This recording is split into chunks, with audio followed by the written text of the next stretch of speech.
Hello there, math fans. I'm Andy Lovelace, professor at the University of Washington. I was about to make a video where I proved the derivative of e to the x and log of x for this calculus class for the life sciences. And I realized before I do that, I should talk a little bit about e. Now, for students in my class, they probably are never going to watch this. They may not care about it, but I think there are others that might have an interest in where this symbol E came from. I already knew a little bit, but in order to make this video, I did some research, a few hours of research.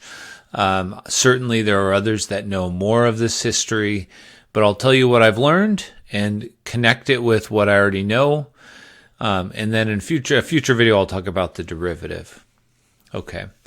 So E comes from, these are things I already knew, but I added to what happened. It comes from this relationship. Now that looks like a crazy mess. So let me relate it to my business math courses. These two formulas play an important role in business and econ math formulas, and they're important just in everyday life. These are the compound interest formulas. If you go to a bank and they say, all right, you want to put $3,000 in a savings account, and it's going to get, let's say 4% interest. So that's 4%. And the bank will say weird things. So if you go in there, they'll say things like, we're going to compound it quarterly, or we're going to compound it monthly. And that is telling you how often they add the interest to your balance. And so the formula for your balance in that situation would be this. So this is really where E comes from. So students are like, oh, it's just a weird made-up thing by math people. I'm always like, no, no, no. It's a weird made-up thing by business people. You get to blame them. And I don't think my business students like that when there's math caused by their business people. This is the formula where T is the number of years, and you can see how much it's going to be worth in 3 years, 4 years, 5 years. There's this other formula, which is actually easier to use, that my students affectionately call the PERT formula, P-E to the R-T. It's easier to use. It's this thing called continuous compounding. And that's if you have interest added all the time to your account, but it's spread out throughout the year. So I would like to talk about that a little bit, but I'm going to put it in historical context and tell you where the symbol E came from, add a little bit to it, and I hope that's interesting. Now you can play around with those formulas. That's like I always call those lump sum formulas. You have a chunk of money, you put it in an account, and you never touch it again for many years, and it earns interest during those times. So E is a naturally occurring number, particularly in finance and interest. Okay, so a little bit of history as I looked it up. It looks like, I'm sure it goes back further. I'm sure there's more known.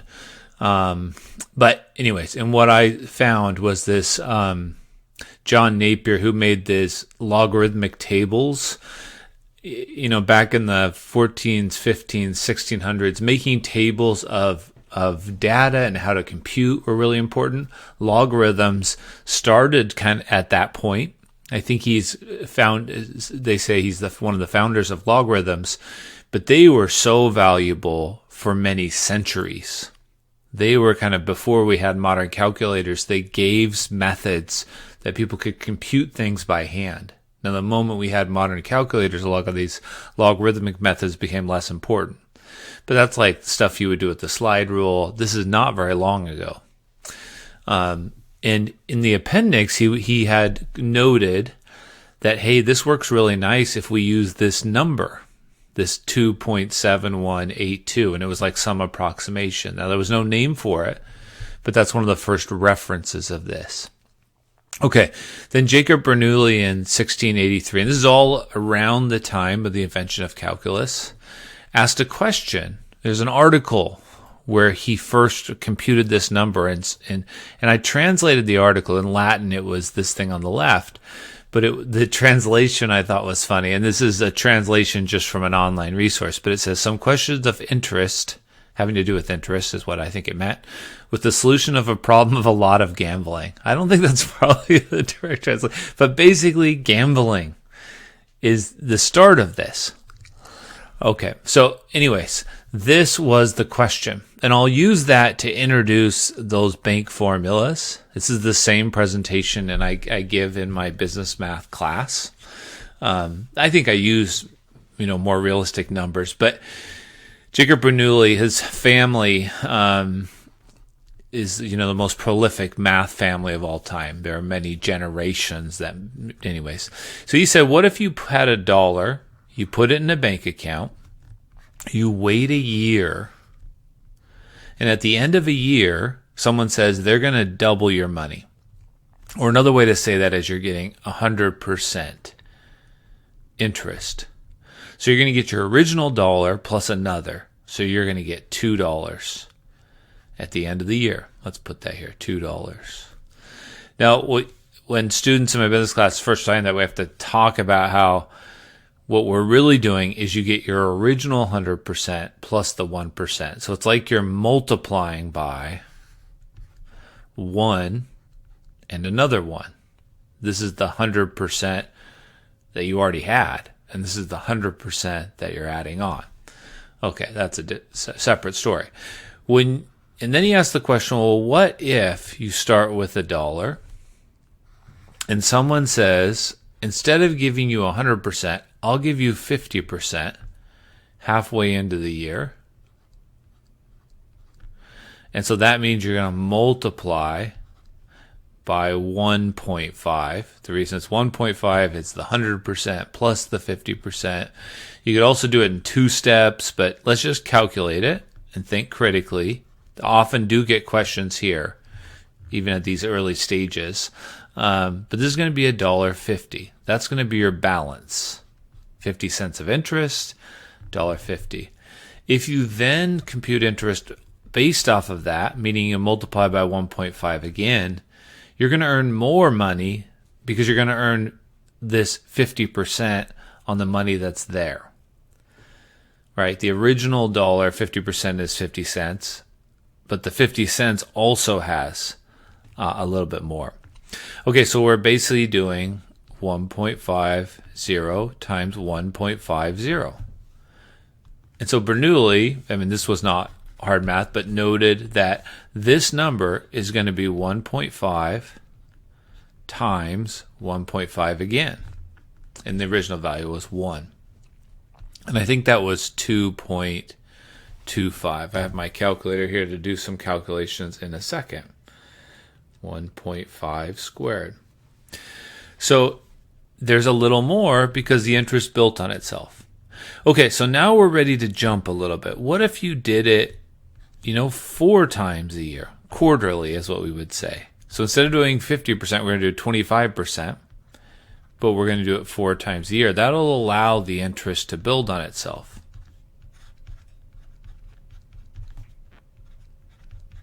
Still starting with this $1. So this is going to be 1.25 is what you're going to multiply by each time to the 4th. And that's going to be a little bigger still. So you have these kind of 2 competing factors. So this is 2.44 in change.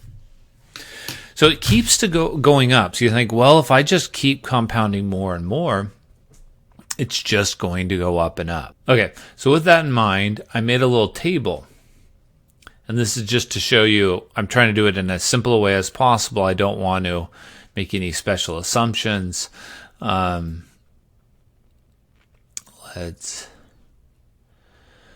zoom out a little bit. So here's the formula. So it's 1 plus... when I did it 2 times a year, I did 50%. So that's what this was, 1 over 2.5. And then when I did it 4 times a year, which was this one, it was 0.25. So this becomes this special formula. That's where that's coming from. This is the rate divided up, so the 100% divided by n, and n is the number of times we're going to use it. So it appears that it does just keep getting bigger and bigger, but it also appears maybe it starts to approach a ceiling, because at some point, and I went way down, you get to this 2.7, and then it gets slower, and then you get 2.71, and then you get 2.71, 2.71, 2.71, and you get this number. Very slowly approaches some number, 2.71. Now this is 1,000, so it's very slow. So Bernoulli was like, well, this seems to be a special number, this 2.71. Then he computed several digits of it, and it came up. At the time, I don't think it had a special name in any sort. Okay, so then it came up a couple little times elsewhere in other observations. All right. And it got, some people use the letter B for it. Okay. So then I've mentioned him before, but Leonhard Euler, who's one of the most prolific mathematicians all time, proved all sorts of valuable things. He first, I found what they mentioned was the original article where he used the symbol E. He did not use it because of his name. He didn't name anything after himself. Things were named after him later. The thought was he was just using the next vowel. He was often using A for other things. In fact, in one of the papers where I found, this is one of his approximations from an original paper, which I'm going to show you in a second, which was fun to read. I'd never read it until just before making this video. He was using the symbol A throughout. And I think because he typically used A for constants, he was like, well, let's use E. And pi had already been used for something. So I think there wasn't a lot of thought into it of why to use an E. That's the history I found, and I didn't realize that. I think I've been saying it wrong for years. I think it then got used a few more times, and his work got published, and his work is very famous. This is the reference I'm going to do in a second. And I'm sure other people just said, we'll use E as well. Maybe at that point they were thinking in tribute to him. I'm not sure. So that's interesting. The original choice of using the symbol E is coincidence. I never realized that. Okay.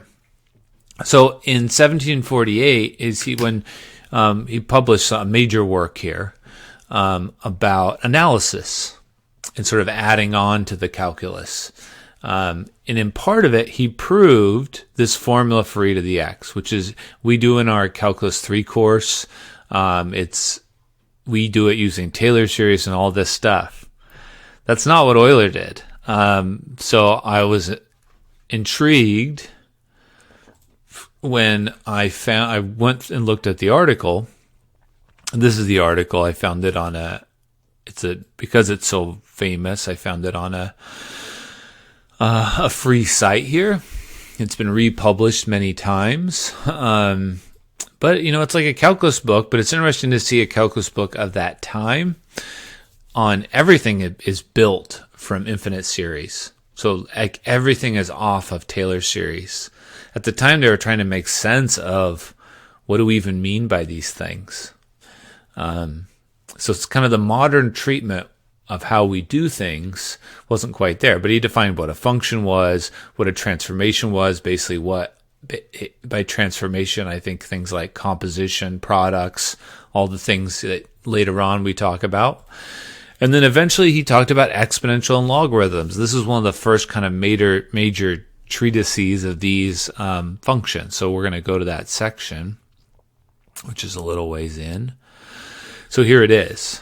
And he basically defined, I was going to do this in this video, but I realized it was too big of a detour. We can zoom in a little bit. Okay, so he started with this fairly clever idea that for a constant greater than 0, let's say, a to the 0 is 1. And then he said, well, what if we deviate from that slightly? Put a number really close to 0 in there. And it's really interesting to read these old papers because they did different things. They don't present it in the standardized way. He was coming up with this.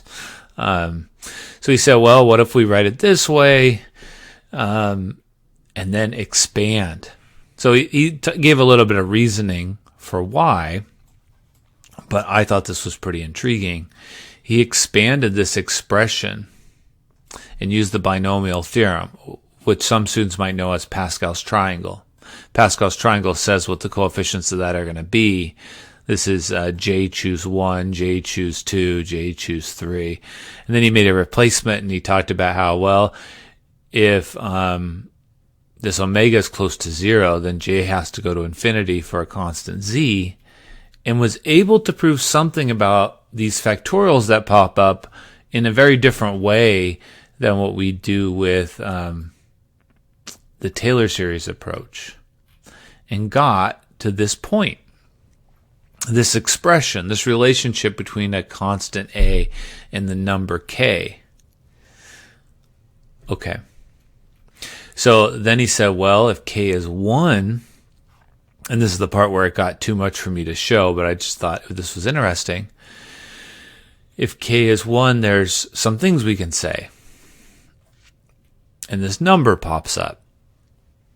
And I guess at the time, the fact that he had so many digits was, people don't quite know how he computed so many digits. I mean, this is a much faster approximation, but still everything was being done by hand. So it's kind of miraculous. They were very good at computing. So anyways, yeah, so that's the presentation. So this is what he got, and this led to a much easier computation for this thing, but it happened to be the same number that Bernoulli was working with. I did have one thing I was going to show here about what I mean by it converges faster. So this is, as we showed, it's not very practical to compute E this way using the bank account formulas. And so I have it here. I put in this formula, basically where you just add up the factorials. So I'm going to add up 1 over 2 factorial, 1 over 3 factorial, 1 over 4 factorial. Boom.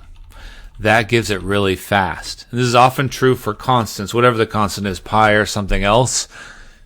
Yes, there might be more than one definition, but we sure like definitions that give us the value quickly. But I have the advantage of a computer computing things way out for me. Right, so I can add some digits here. Now, I do always run into the problem when you're using Excel about how accurate it computes out. But so anyways, there's other issues to consider. So then that always amazed me when I was a student, when I first saw that, this e to the x series, that there are these two things. Now later, when you're actually doing this in a business problem, there's often an R here. It's not always 100%. It's almost never 100%. But there's a way to figure out that limit by writing it in terms of this other one. So it turns out you can write E to the, and then you can use log rules. Basically, you take the log of it is the short answer. So if you take the log of both sides, natural log of both sides, you can bring down the n. And then you can do, for those of you that have taken a little calculus, you can analyze this as n goes to infinity by playing a little game. Rewrite it as this funny fraction. I don't know, the shortest way is to do L'Hopital's rule, the limit as n goes to infinity, and differentiate the top and bottom, 1 over 1 plus r over n, and this becomes negative r over n squared. And this becomes negative 1 over n squared, and the n squareds and the negatives cancel, and as n goes to infinity, it approaches r, so this approaches r. So in other words, this approaches, if I go back to this one, the limit as n goes to infinity of this is e to the r. And that's where that PERT formula comes from, is it says, well, if you take the bank account formula and let n go to infinity, you get the PERT formula. That's where it comes from. And I always show that to students. I think that they just are like, come on, move forward. No one gives a darn. But this is, to me, very interesting, very applicable. And I just always want to ask the question of where in the world is this coming from? And this stuff right here, in these bank account formulas, all of this, as n goes to infinity, approaches e to the r. And that's where the PERT formula comes from. So if you can understand that the formulas are one and the same, but this has the advantage of being much simpler to use in most situations. And if you're going to do any calculus, it's much simpler to use, easier for the bank to compute. Unfortunately, you have to use this really long, weird number. This number pops up in a lot of places. It's extremely nice for calculus, and that's the goal of my next video, which is the reason I thought about this in the first place, which it has this really nice derivative. Other bases don't have as quite a nice derivative. It's 2 to the x log of 2. So everything in calculus is based, this is the log base e, so you can see everything's kind of based off of the base e. Too many, use the word base too much. I'll finish with this. I just wanted to grab one particular, but two other really important applications. Some of you may or may not know this function, but it's the bell curve. And all of these numbers, this -1/2, this funny number out in front, which I prove in a different video if you're curious where that number comes from. But it's all set up so that if you start computing this area and you go further and further out, the area approaches 1. The integral from negative to infinity is 1. That's the bell curve. That's a probability. And then if you integrate from -1 to 1, that's 1 standard deviation. And students know these rules about the 65% rule and whatever. Okay, so it comes up really in any of these situations that have to do with this sort of exponentiation. There's also this thing called Stirling's formula, which is kind of cool if you've never seen it before. Like, how can we approximate a number like, I don't know, 357 factorial? It's an enormous number. So what if you just wanted to get a sense of how big it is? Well, it's about n over e, so 357 over e to the 357 times the square root of 350. So it's not that nice of a formula, and it's only approximate. It's not really that accurate. But an interesting little byproduct of this is if you arrange all the things and let n go to infinity, you get yet another expression for e, which maybe I'd seen before, but I spotted this when I was doing my bit of research to get ready for this video. And that's kind of interesting to me. It looked kind of interesting. So there's a third, much less common formula for E. By far, when students tell me what is E, I tell them it's the special number that comes out of this process. It comes out of doing interest. So that's it. To me, that is the definition. It's the thing that happens if you're going to start compounding interest more and more often. For me, E is this, because practically that's where I see and use it the most. If you're somebody that's into probability, maybe this has popped up, because factorials pop up a lot there, but that's quite a bit more rare. If you're someone that's into statistics, this might be where E is popping up. So there's a little bit about E and some background. Hope that's sort of interesting to you. If a video like this is of interest, or if somebody has something to add, please let me know. But I think I hit a lot of the main points. So that's a little bit about the history of E and why it's so important and valuable.